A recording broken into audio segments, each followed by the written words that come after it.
Good afternoon, everyone. I'm going to go ahead and get us started. My name is Gifford. I'm the co-chair of the Seattle Bicycle Advisory Board, and I want to thank you all for spending your lunch hour with us today. I'd like to thank Transportation Choices for hosting this event in partnership with Cascade Bicycle Club. I'd also like to extend a thank you to Councilmember Rob Johnson and his staff for his support in this event by sponsoring this lovely space. And thank you to the Seattle Channel for recording this event so we can share it with others and keep the conversation going. So we're going to have a panel discussion followed by time for audience questions. I'll make a reminder about halfway through so you can write your questions on a note card and then pass it down to the end of the row, and then if you need to, you can flag down Rachel to come pick them up. I also want to thank Andrew Covid for live tweeting today. You can follow along at Transpo Choices using the hashtag Transit Talks and add to the conversation with your thoughts and ideas. I'd like to start with a warm-up for you all. So could I get you to raise your hand if you use transit in Seattle? All right, that's what I want to see. How about people who bike in Seattle? All right, a lot of the same hands. So how about a combination of the two? Do you combine them in making trips? All right, yeah, most people in the room. So biking and transit can make for a great combination. And even if you don't use them together at the same time, I think we can all agree that it's important to advance both of these healthy, affordable, and sustainable modes. So I'm going to take a few minutes to introduce our panelists. Their full bios are in the program. We have an amazing panel today.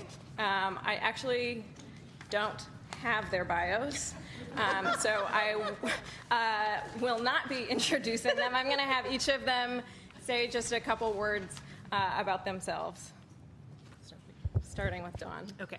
I'm Dawn Schellenberg, and I work with the Seattle Department of Transportation. And my primary role there is to do outreach on projects that are in the very beginning of development. So they've just come out of a plan, and we're actually trying to make them into a project. And I've been with the department for over 10 years.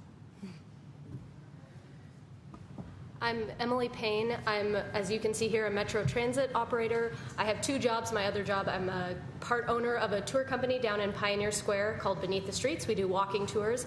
I'm also an avid bicyclist. I ride my bike everywhere. I was a bicyclist before I was a bus driver, and I was a transit rider before I was a bus driver.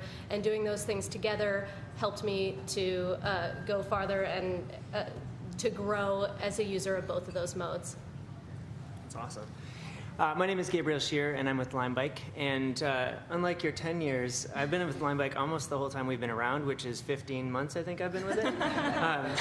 Company incorporated January last year, and I think I joined early February. So yeah, with LimeBike, and my job is to work with cities from Chicago West to help them see how we can bring benefit to those cities. Hi, I'm Kate Elliott. I'm a route facilities planner with King County Metro, and I manage the Northeast District of the county, focusing on our transit facilities and more recently on integrating bike facilities with transit facilities. I am also carless, and I get around by bike and transit and car share and bike share and a lot of other modes. Sometimes I drive, but I'm definitely a really big transit and bike user and really excited for this panel. I like your Carlos. Hi, my name is Phyllis Porter. I'm with Rainier Valley Greenways. That's not my day job, but that's my advocacy work. I work in the southeast end of Seattle, working to better the underrepresented communities in the southeast Seattle area. Also, I'm a very avid person of cycling. I'm vice president of the Rainier Riders Cycling Club in Seattle, and I'm also the sheriff for Black Girls Do Bike. And it's just an opportunity to get as many people of color on bikes as possible. Great. Well, I'm super excited to have such an amazing panel. We're really lucky to have them here today. And I'm just going to dive in and get started. So given our limited street space, it can feel like we have to decide between bike lanes or buses. What can we do to ensure safe and comfortable access for all modes? Dawn, do you want to get us started? I knew you were going to do that. So I think that's a super good question. And in getting ready for this panel, I did a little bit of refreshing of my memory. I went back to the city's comprehensive plan that we have, which kind of actually lays out how we talk about using the street space. There's different ways that you can take, so you can approach this. And in Seattle, what we've done is rather than prioritize one mode over another, we look at what's the best way that we can move people and goods on a street, what are the land uses that are adjacent to it, how do we want to use what we call the flex zones, which are the areas that are usually right next to a curb, which is where you would get on and off of a bus. It's also where you would do loading. It's also where you might have a bike lane. Are there ways that we can use that space for dual purposes? So, for example, sometimes we use it for storing cars during the day, but then we remove the cars and we use it as a travel lane in the evening time during peak periods. And so we then refer to our modal plans, and I recently had the joy of working on Rainier Avenue with Rapid Ride, and when we looked at our modal plans, there were conflicting ideas about how we should be using that space. So then we also look at data, and one of the things that we do, which some people I think appreciate and other people might, but because we aren't always able to fit all the functions into one street, we tend to look at corridors and see if there are companion streets so that we can meet the needs of moving people and goods and all of the different options. So that's kind of the approach that we take. Great. Kate, do you want to talk about the role of transit agencies in this? Sure. I think one thing to look at is we know there are certain modes that work better together than others.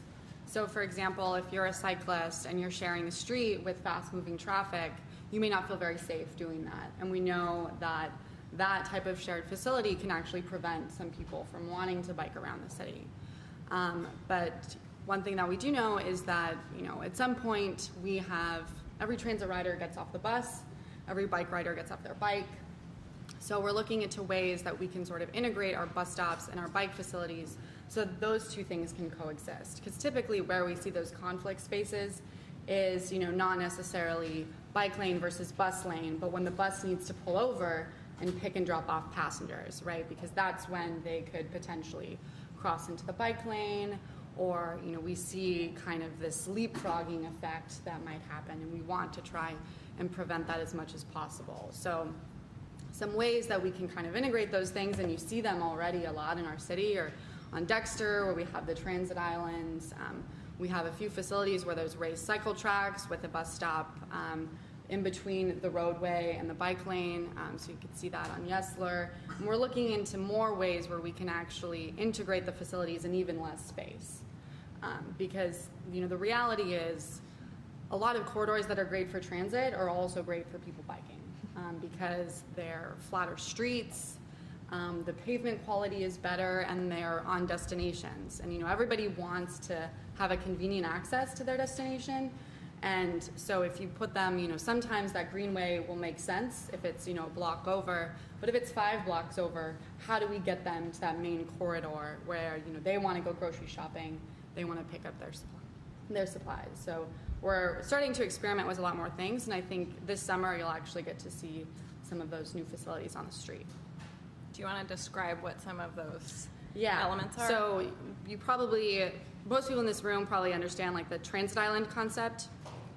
So what we're experimenting with as part of a pilot program is actually having the bike lane raised on the sidewalk and adjacent to the roadway.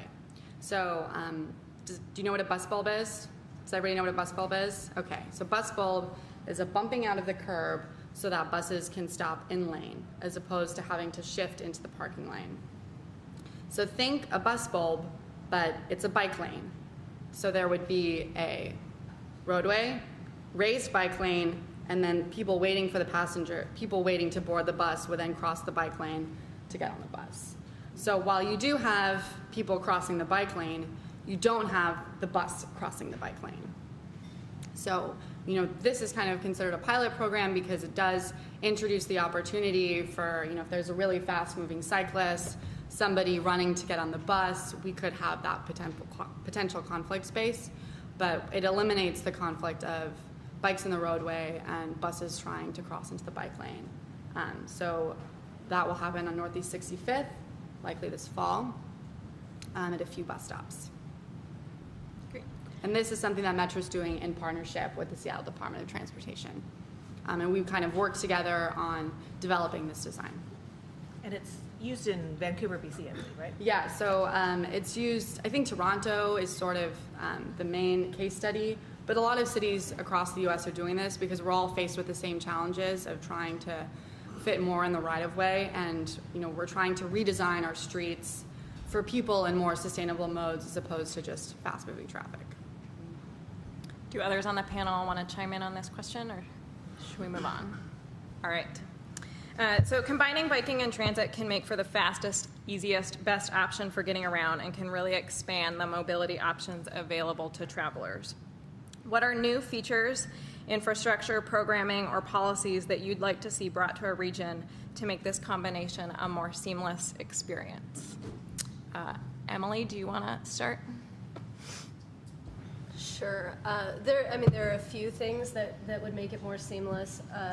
One thing, as I was preparing with this and talking with my network, that came up repeatedly is that some of the corridors that are hardest to bike in are also the hardest to ride transit in, particularly if Seattle is a great city for moving from north to south and a very difficult city to move east to west in, and that's true both on a bicycle and in a car, probably in a car, but we don't really care about them. And also via transit. So being able to improve both bike facilities that go east-west, and a great example of that would be the improvements that SDOT is planning for this with Myrtle-Othello corridor, which is one of the only ways to cross from the Rainier Valley area of southeast Seattle into Georgetown and South Park, and those are parts of the city which have both poor transit infrastructure or poor transit connections and poor cycling connections, and there's been a lot of discussion on using limited roadway space there and scaling back on planned cycling infrastructure there, and so I would love to see SDOT push for that infrastructure, since using cycling as your last mile, if you have good north-south transit options, using cycling as your last mile east-west connection works pretty well if you have good facilities, and doesn't work well if you don't. I also think a huge issue that I'm sure other folks on the panel will talk about is that as our system scales up, as we shift towards a more train and light rail centric system, capacity issues are going to become really critical. If we start to see the sort of mode share that cycling advocates really want to see, you can't have 6 or 10% of commuters put their bike on a train at rush hour. There just isn't space. So I know Kate's working on this, and other facilities folks, but a good cycling facilities at transit centers, whether that's bike boxes, or ready availability of a lot of bike share bikes. Those are going to be critical going forward. Great. So speaking of, Gabriel, do you want to answer this question as well? I would have added essentially that at the end, which is, we see a lot of our trips. We did a study at the end of last year. At the time, we had 32 cities, I think, that we were operating in, our communities, and about 40% of our trips on average started or stopped at public transit. And so to me, that statistic is telling in terms of this being a first last mile solution for folks. And with our e-bikes, we're seeing that distance extend to 2 or 3 miles. And so then if that is true, and we're going to add more people on those bikes going to transit, then I think your point is dead on, which is more infrastructure around transit stops, specifically heavy, so like stops like light rail and so forth, that are more fixed would be a thing that I see needed. Great. So we know that access to safe, efficient transportation options is critical to upward mobility. How can we more equitably distribute resources and muster the political will needed to bring more and safer transportation to consistently underserved communities? And how do you address fears that these improvements may catalyze gentrification? Phyllis, do you want to kick off this? Sure. First of all, I think that we need to have equal budgeting in the communities. We often see that the budget is varied in different areas. Another way I think what we should do is actually get out into the community. Sorry, do you want to turn? Sorry about that. I'll talk to you. First of all, I think that neighborhood should, budgeting should be equal. We know in different areas, there's more money spent in some areas. The need may be greater, the need may be less. But sometimes when we start in an area that may need less, takes more money, or start in an area that needs less, a lot of time they may get the money, or vice versa. So if we can actually work with that, and then also involve the community. If we can get the community involved and let the person in the community see how they can be benefited, how can I benefit? How can I see myself using multimodal? What benefit is it doing for me? If we can set the stage there and also bring bicycling, bring transit, bring walking, bring it all together and become a social part of our everyday structure. Start early. Start early with the youth. And then as you continue to move forward, you can develop something in children to ask when they get older, okay, it's like riding a bike, or it's like driving a car. You know, most of the time, how many people in here got a car at 16 years old? I did. Okay, where I'm from, we were taught 16 years old, you're gonna get a car, okay? So instead of saying, okay, at 16, you're gonna get a car, let's start talking about you can get a bicycle. You can learn these things now. And as policy continue to build up, we can enforce the kids to learn more about cycling, learn more about biking, and it becomes like an everyday thing. So this is it. We got to have transportation. We got to have transit. We got to have people walking on the streets, so we need to have great sidewalks. I just feel like if we can get into somehow educate at a young age and continue to have the communities see themselves benefiting, that then things can change. And along those lines, how do you make sure that you're hearing from the community members and not just the same people that show up to these meetings? That's a great thing. That's one of the questions I have because you think about Feet First, you think about transportation choices, you see Cascade Bicycle Club, you see Rainier Riders, you see Greenways, and when we go to these meetings, even when we have our individual meetings, we see the same people at the table. And then if we go over to another organization, we see those same people. So our voices are the only voices that are being heard. And let's say you're dealing with those same people. Okay, we know what they want. If you're down on Rainier Avenue, I would say about 70% may want bike lanes, but these are the people consistently say we want bike lanes, we want bike lanes. And then you see those people that don't come to the table. And then when everything is implemented, why are the bike lanes? We didn't ask for any. So what do? First of all, again, it goes back to community. You have to let the community be involved. They have to see themselves in a picture of riding the bikes. They have to see how it's going to benefit the community, how it's going to benefit the students in the area, how it's going to benefit you as a homeowner. If it's my land, my property, is my property value going to go up? Do I want it to go up, or do I want it to stay the same? So I just feel like, first of all, you have to allow people to see that they can benefit from it. I would just add that I don't know the answer to this, that there's still a lot of learning to do, but one of the things that we do is recognize that we have to do redundancy in our outreach. So, for example, through our Rainier outreach, we did what we call an online open house and an online survey. And we had probably about 1,900 people fill out the survey, which is amazing and great. When you look at the demographics of who filled it out, it's primarily 25 to 45 white males. So what we do to supplement that then is we do a lot of tabling along the corridor at the places where the people who live are going to be experiencing the changes that we make on the street as well. And when you start comparing those numbers, then you see that it starts to look more like the demographics of the neighborhood, and then you can kind of compare what you're hearing from one group to another group so that you can make a more balanced decision, and so that you aren't just making your decisions based on one group of folks. Ultimately, I would love for both of the groups to be talking together. And that doesn't mean that I want to have one big meeting and everyone show up. Like, I get that we have moved beyond that. But the fact that there are, I think, similar values, but different ideas about how we get there, and to understand why a bike lane would be a good idea and the benefits that it brings, and then how that fits into other people's lifestyles and demands. And also how you feel maybe perhaps if you're a person of color moving around in our public right-of-way, and how safe you feel, not just from, I don't want to get hit by a car, but just from other public safety experiences as well. I think a lot of it too is that we need to kind of have this transportation and housing conversation together, because that's where we really see and hear those issues with gentrification, and it's about kind of integrating those two conversations in one. I definitely echo the meeting people where you are and where they are, as opposed to asking people to come to a big open house meeting that may be very intimidating for them or may not work with their work schedule. And I think another big thing is we have data that tells us where the collisions are, that tells us where the demographics are. And unfortunately, what you see in cities across the U.S.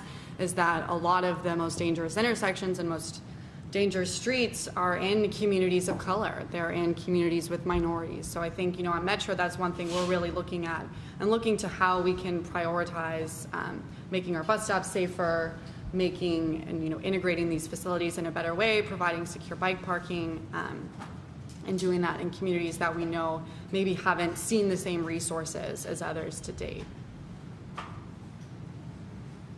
Gabriel or Emily, what do you think organizations like TCC, Cascade, government agencies, private mobility providers, what do you think their role is in addressing social and educational barriers to biking and transit in communities of color and communities at large? I can speak to what we are doing and acknowledge that we have a lot more to do. Seattle right now with LimeBike, we have about 4,000 bikes here, and those bikes have been distributed across the city by people riding them, as you're probably aware. We saw within 4 days of launch last year, I think we launched July 27th, and within 4 days we had bikes spread kind of all across the city. Specifically proud for me was seeing them in Rainier Valley, and they had gone all the way to Rainier Beach within, call it a week. So to me, that was a symbol, and we were talking before about sort of how do you become a part of the community, because I think, bike share is not the solution to all problems, but when it becomes adopted by the community that has it, whoever that may be, whatever your socioeconomic status or race or whatever, then it becomes a thing that we care about and we take care of and that is useful for us, and it has to show that utility. So I think it does fill a niche in the transportation system, and we're seeing that in the usage. A report's coming out soon from the UW that looks at the both quantitative and qualitative data from bike sharing in Seattle that's aggregate across the providers, which to me is going to be really interesting to see kind of how the data actually backs up what I'm saying. But I think so far what we've seen has been good. SDOT put out a blog post last week that suggested some really good results, so that's exciting. The other thing I think is the employment side of things, which is our company now employs over 50 people in Seattle, and that's just the operational side of LimeBike. We have 2 competitors here, obviously. I don't know their numbers, but I can say that those 50 jobs in our company were not here a year ago. And we've worked hard, not hard enough, there's always more to do, but to reach out to communities who are not just the same old community. So we do communicate with Cascade and with others like that. But we also have been working on partnerships where we try to hire military vets, for example, or formerly convicted individuals, or other people in different communities in which we operate who are coming from more disadvantaged communities. And again, there's more work to do, and I'm not trying to claim that we've nailed it, because we haven't. But I do think we've created an on-ramp for people, in some cases, when they're starting as a sort of bottom of the rung in terms of our ops teams, it can be an almost no training type of job. In other cases, they come in a little higher up, and there are opportunities, for example, to go launch new markets, which is a totally different game. So we've got people who have started in Seattle last July, helping move bikes around Seattle, who are now in other cities, launching those cities for LimeBike, which is a different opportunity. Again, not trying to solve all problems with it, but I think it's a piece of a number of conversations. Great. Just one thing is employees are important. So as we're developing and recruiting our workforce, if we want to reach more people, then we need to make sure that our workforce looks like the people that we're trying to reach, because there's an understanding and there's a comfort in seeing someone and working with someone and engaging with someone who is similar to you. And so I think it's important that we have diversity in our workforce as well if we're going to meet some of these inclusion goals. Great. Yes, please. It's really great to hear Gabriel say that. We were talking earlier, and I was talking to him about now I'm on a task force with Bikework. Bikework has a task force, and we're meeting tonight. And the goal of this is to get people of color on bicycles, people of color into their 6 to 8 week project that they're going to have, bringing people in and teaching them how to become a mechanic. And so my question for that, I kind of had some ups and downs about it, but my question for that was, once we get these 18 to 24-year-olds into the program, they take the class 6 weeks, 8 weeks, they're done. Where do they go next? What is the job outlook for those people that actually took that class? So listening to you, I mean, that sounds great. There's maybe some possibilities there. Listening to Don, sounds like there may be some possibilities there. So that would be something I'd like to continue to talk with you guys about and share tonight with the task force over at BikeWorks. Yeah, that sounds great. Great. I'm going to ask one more question, but if you have questions of your own that you'd like, please write it on the note card at your chair and then pass it to the end of the aisle, and Rachel will pick it up. So we have numerous adopted plans about how we will triple bike commuting, be carbon neutral by 2050, reduce VMT by 20% by 2030, increase metro service by 70% by 2040. Yet we seem to continue to be in a constant struggle deciding whether we really should allocate the resources and the right-of-way needed to achieve these adopted goals. How do we bring about a paradigm shift in how we discuss, design, and manage our transportation modes? And how can we as a community begin to coalesce around these common goals? I'm going to open up for anyone who wants to answer. I'll take a first shot. I think first thing, I guess, from my perspective is Seattle DOT is actually leading, and I say this from a position where right now I work with, I don't know how many cities across the country. SDOT has shown, I think, a willingness to experiment in a way that's really exciting. And to me, what they've done is a good start, and also there's a whole lot more to go. But seeing DOTs and others across the country, like, I'm not blowing smoke. Like, Seattle DOT is actually doing some amazing work. That said, I think we have to keep pushing that envelope. And there are new technologies coming. As you may have seen, we have scooters, electric scooters that are floating around cities. And they're causing controversy, and I think rightly, it's a discussion point. We should talk about what do we want our public right-of-way to look like. On the other hand, I would suggest that a lot of cities that are seeing that controversy have goals like ours, right? Carbon, equity, congestion. We're trying to deal with these questions, but until we really seriously look at how we prioritize cars as a main form of transportation, and especially privately owned cars, that won't really change. And so from my perspective, the scooters are the tip of an iceberg. I would say scooters are causing controversy right now. If you haven't seen it yet, Uber just released their version of the next flying Uber vehicle. They put it out yesterday or today. And so imagine what DOTs are going to do in a few years when Uber wants to put those in our cities. So scooters take up like 3 feet. An Uber flying car is going to be a very, very different conversation. So what I would suggest is, I mean, they've got a prototype theoretically, but the thing that's really interesting to me right now is, as a DOT, and more to the point as a government, a city, how do we create a grounds for innovation when we acknowledge the problems that we have? Congestion, equity, carbon. We're trying to deal with them, and we have to get really serious about cars, candidly, as our dominant form. And I think it's the same thing you talked about tying it to housing. You know, the challenge we've seen around, for example, tent cities moving around Seattle, and the not in my backyard piece of that. Like, the same thing ties to how we get around the city. And so until we really take that seriously, I think, and address it head on and create that culture of innovation of saying, we actually really have to push the envelope. Congestion tax is a thing we need to talk about seriously, and maybe even start testing before we finish talking about it, that kind of stuff. That was a whole bunch of words all over the place. I would say that traffic congestion is one of those things that's really pushed people in and around the Seattle region to challenge how they get around, because they don't want to sit in traffic. Nobody does. And I think it's also kind of pushed the agencies, SDOT and Metro, to really look at mobility as a whole and really look at the whole trip that people make to get from point A to point B, as opposed to just focusing, oh, this is the bus trip, this is the bike trip, this is the walking trip. They can get around, and I mean, it seems like hundreds of different ways, like flying cars for an option, electric scooters.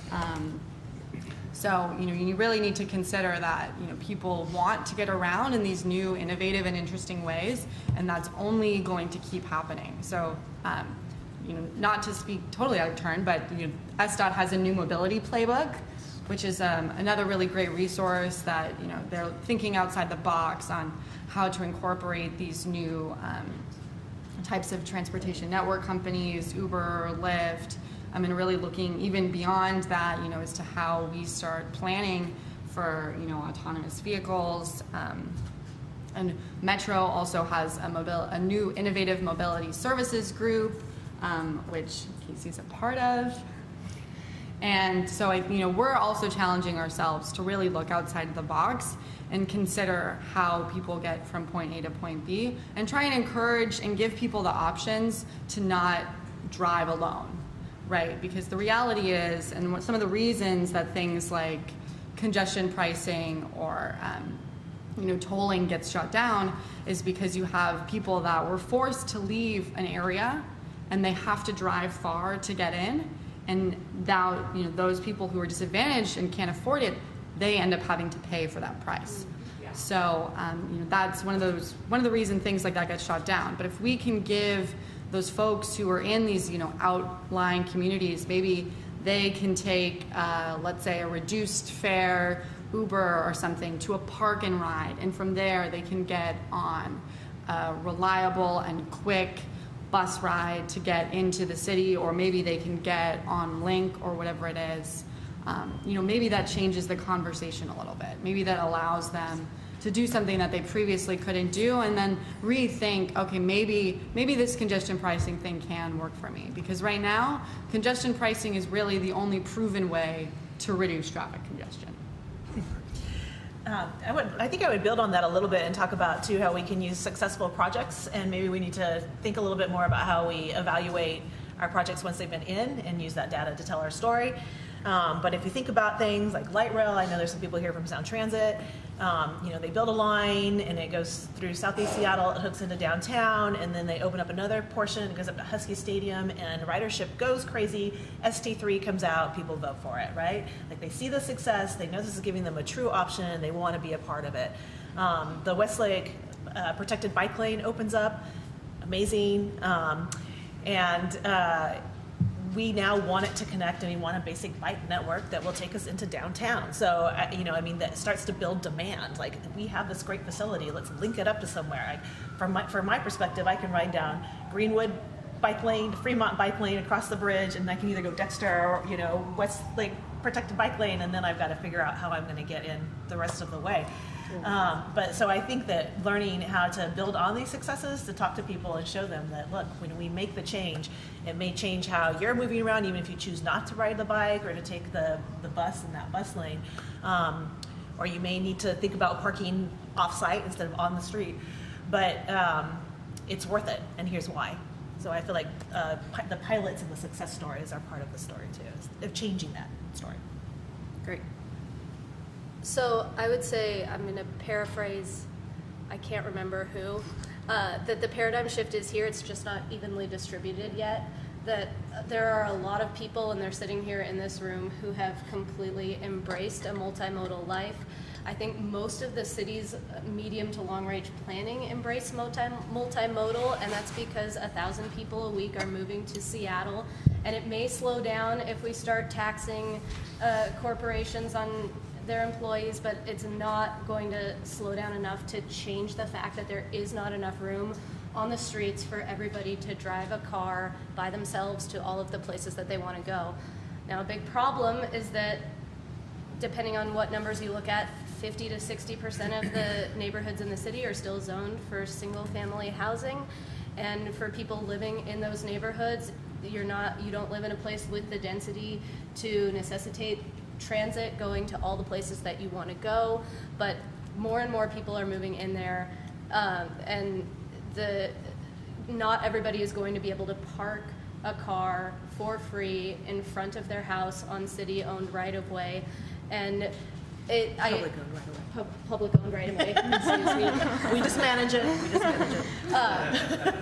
And I do think there's a real issue in the fact that these changes are coming, and they're coming everywhere in the city, and they're really hard, and they're going to hit hardest the people who are least prepared for the changes, because the city has historically underinvested in their neighborhoods, both in their cycling infrastructure and in the transit infrastructure. And so, we need to help those folks get buy-in on the paradigm shift. I think that it's really easy for us in Greenwood to get down here, but there are 0 safe protected routes from anywhere in the South End into downtown Seattle, and so we need folks down there, and Phyllis has talked about a lot of really, I think, valuable ways to help make sure that they're at the that those folks are at the table, that it's not being foisted on them. I also feel that one of the examples is when you're talking about multimodal, you have your transit, you have the bikes, you have every part of every mode of transportation you can think of. But for an example, let's say Mount Baker Station. I live in Mount Baker. I love the transit. I can jump on, come here today, and go back home. But one thing I do think about is when you travel, there's a bus station there, there's a train station. That's easy access, okay? However, you think about the intersection. You think about the dangers of right there at that, where that Rainier Avenue and that Martin Luther King meet. Even though years ago the city put in, the big crosswalk. Another thing I think comes into play is education. Even though we have some things that are already in place, until we can get more of what we need to better it, we need to educate on taking care and using what we have. The oversight, that overbridge. A lot of people don't take that bridge. They walk across the street and it's very dangerous. So in the meantime, until we can get there, until SDOT can do more, we can continue to shift things, what do we do now to educate the people, make them aware of we already have something that we can use until we can do better? So what do we do in order to make people realize, okay, we can use this, we can do this until we can get a little bit farther? Great. Thank you all. So a couple questions from the audience. Someone has very nice penmanship up there. Is LimeBike or any other bike share company working with transit agencies to better integrate bike share and transit for a seamless mode shift? And some kind of related questions along those lines is about the littering of bike share bikes, especially at transit hubs, and the conflicts that can cause with transit riders. Yeah, Malva, I feel like you should answer this. I would say that we have done some work at working with both Metro and Sound Transit, not enough, and part of it is there are questions around rights of way, right? Who owns what land, and where do we place things? So if you look at the University District Station, for example, where should bikes ideally be placed there? And that's a high density, high travel area for our bikes. Those are questions that I don't know that we've answered. Then there's the question of bikes on buses, which is a different question of bikes on trains. If you're putting one of our bikes on a bus or a train, the implication is that you don't think there will be one at the other end, which means there need to be more bikes at the other end, wherever the other end is. So that's an operational question, as well as a permit question, as well as a city, where do we want bikes to actually go? The second piece of the question, to me, is the one that I'm most agitated about right now, which is the bike clutter question. To me, that takes from the framing it as bike clutter, starts from the premise that bikes are an eyesore or not visually desirable or not desirable on our streets. And I would like to suggest that 120 years ago, someone on a horse probably looked at the first cars and was like, what are these doing where I ride my horse? And why are you parking them in my corral? And what the hell, I tie my horse up right there. And maybe someone mentioned car clutter back in the day, I don't know. And so to me, if we are truly talking about paradigm shift in terms of how we use our land and how we get around cities, then it's time to start thinking differently about a bike. And part of my goal in working for this company and in this industry is that I think bikes should be a core part of how we get around cities. And that if you look at the cities that are most often cited as successful examples of biking cities, Amsterdam, Copenhagen, et cetera, that didn't happen by accident. It happened because groups of committed citizens said, we want to see this as a safe alternative means of getting around the city. And they pushed policymakers to change the infrastructure to do that. So in the 70s, well, 60s, Amsterdam was not a bike-friendly town. And, excuse me, kids started getting hit riding their bikes around by cars. And one particular woman was kind of a spearhead of a bunch of community rides that started taking place, kind of like a critical mass type of thing. And that forced the city to actually change how they did things. And so from my perspective, the more people we can get on bikes, and you were talking about getting people who don't currently ride bikes, and right now, people who ride bikes in Seattle often look kind of like me. It's a white dude, right? Probably wearing spandex, which I bike every day I'm in Seattle. I don't usually wear spandex, but that is a common stereotype. And I would suggest our bikes are being ridden by a lot of people who aren't necessarily just looking like me. And that's part of the goal of getting more people on bikes, is proving that this can be a utilitarian tool to get around the city, as well as something that brings joy and delight, potentially. So from my perspective, asking about bike clutter, is not, I'm not trying to shirk the question of do we need to have better solutions for parking and making sure bikes are parked in appropriate spots and not in the way, not hanging from trees. Those are all things that I also agree with. They should be parked appropriately. But I'd ask the question of, over the last 100 years, we've prioritized cars and placement of cars, and you said earlier, storage of cars. Curb cuts are free, right? If you have a house on Capitol Hill, one of the densest places in the city, and you have a curb, you have free access to your land with a car, which gives you a priority that no one else gets if you live on Capitol Hill. And as somebody who lived on Capitol Hill for a long time, I didn't have a free parking space, but there was a house 2 doors down that did, and that's a privilege, right? But we don't treat it like that. We treat it as an expectation and a reality of how our cities are built. We can question that paradigm, and we can sort of rethink how do we categorize and value the way we make decisions around cars and other modes of transit. And I would suggest that bike sharing to me is one of the spears we can throw at that problem. We haven't got it solved. Our bikes still end up in odd places. We do rely on the community to park them appropriately. If you see one downed and it's not too much trouble, feel free to pick it up or call us and we'll come do it for you. Either way, we acknowledge we have a piece to play in this, but I think there's a bigger conversation that comes with that question. Great, thank you. Don, probably unsurprising to you, there's some targeted questions for you. I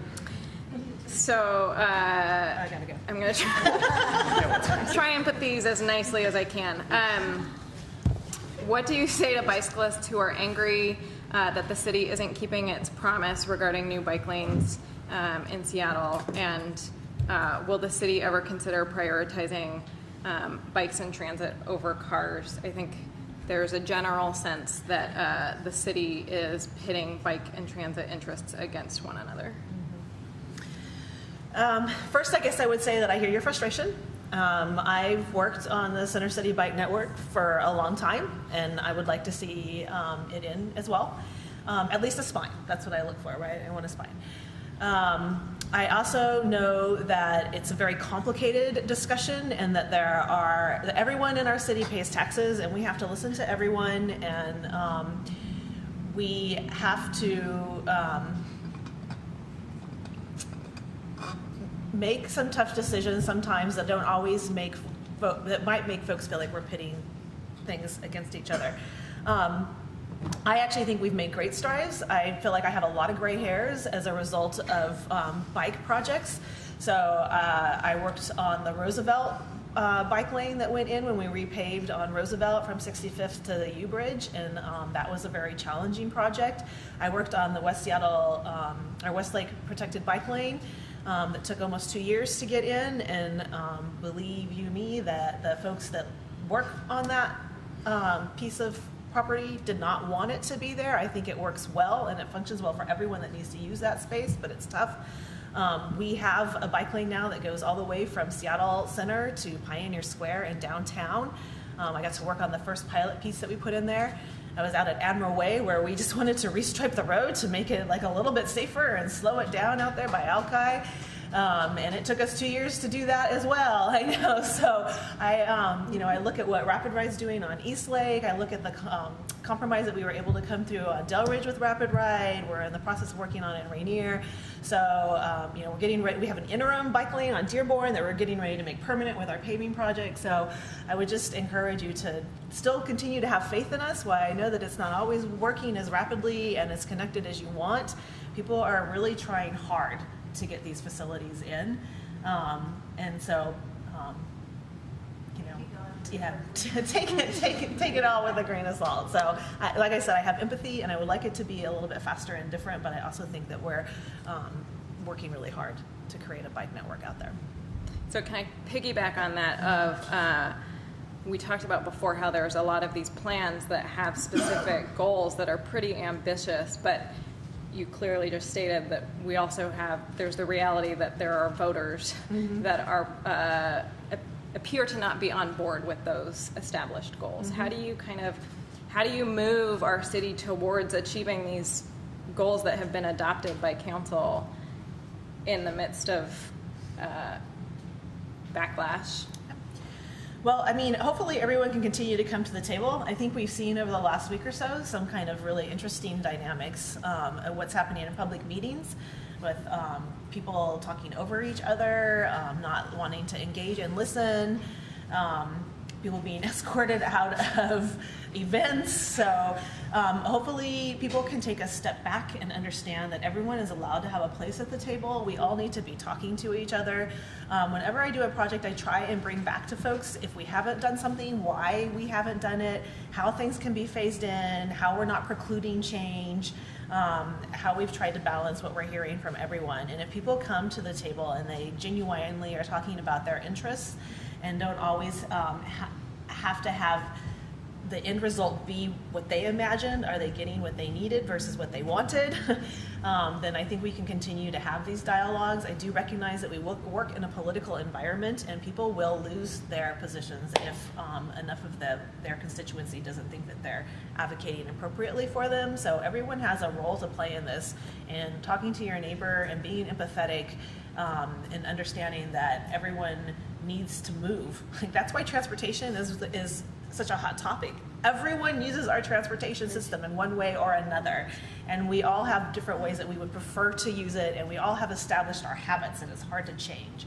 And a lot of times people see change as loss. So I'm constantly trying to fix the words that I'm using, and I kind of rely heavily all on you too to talk to me about what are good ways to talk about it so it doesn't feel like we're pitting things against each other. I have to talk about the trade-offs. If we're going to put a bus lane in somewhere and it means that we're going to remove 50 parking spots as a result of that, people have to know that. And oftentimes it comes off that we're pitting then transit against the car. And that's not what I'm trying to do. I'm trying to be transparent about why and what the benefits are, and then have people understand what would change as a result of it so that they can make plans. If we could stick to our modal plans, they often change, I know, because of priorities, funding, what have you. That's a way to have people understand what's coming, and then they can be more appropriately prepared.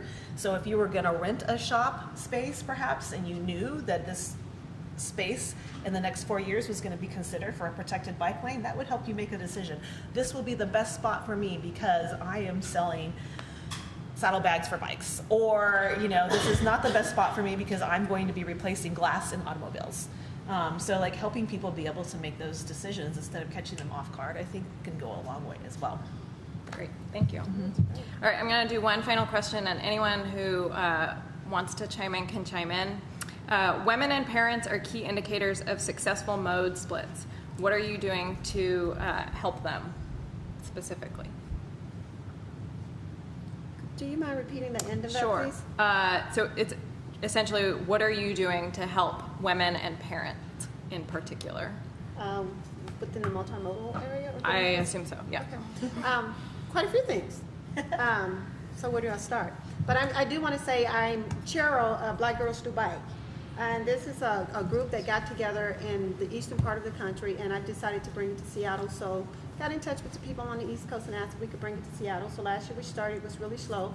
But this year, basically just getting people of color on bicycles. So we meet, there's really no big stipulation. You have to ride fast, you have to ride slow, you have to wear spandex. It's just come as you are. So I meet them where they are. We get on bikes, we ride for a few miles. If they can't take it anymore with me, then we kind of slow it down or we stop it. We'll stop for coffee, we'll have something to eat, get back on the bikes, have a great time. So we turn bicycling into social time.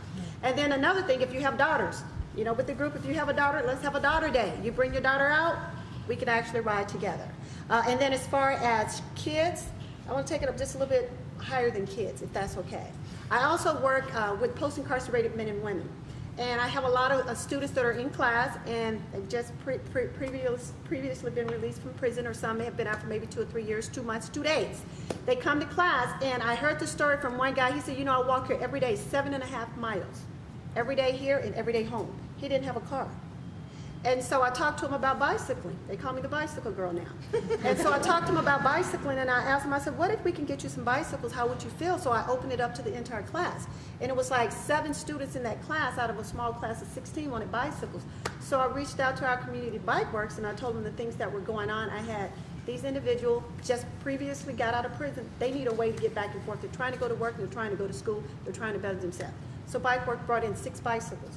And we presented these bikes to the students, and I mean, you should see them now. They come up to the school. I'm on my bike. I got a job. I'm riding to my bike every day.